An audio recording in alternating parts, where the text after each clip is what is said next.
అందరికీ నమస్కారం. ఆంధ్ర రాష్ట్రంలో వైసీపీ నాయకుల పరిస్థితి ఎలా ఉందంటే, ఓడు దాటేంత వరకు ఓడమల్లన్న, ఓడ దాటినాక బోడమల్లన్న అని చెప్పేసి వారి తీరు ఇలా ఉంది.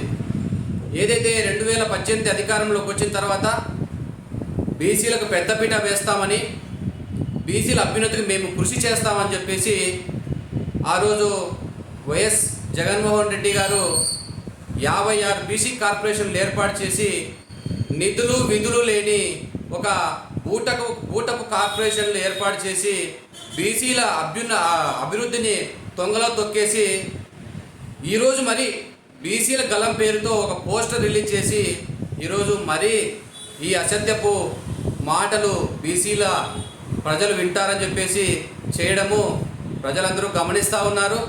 దీన్ని ఖచ్చితంగా బీసీలు తిప్పికొట్టి ఈరోజు మరీ మీకు ఎలాగైతే 2024లో 11 సీట్లకు పరిమితం చేశారో, రానున్న కాలంలో అవి కూడా లేకపోకుండా ఈరోజు మీకు సరైన గుణపాఠం చెప్తారని చెప్పి ఈ సందర్భంగా తెలియజేసుకుంటూ, భారతీయ జనతా ఓబీసీ మోర్చా వీరు నిన్నటి రోజు ఏదైతే బీసీ గలం పేరుతో రిలీజ్ చేసినటువంటి పోస్టర్ని భారతీయ జనతా ఓబీసీ మోర్చా తీవ్రంగా ఖండిస్తూ ఉంది.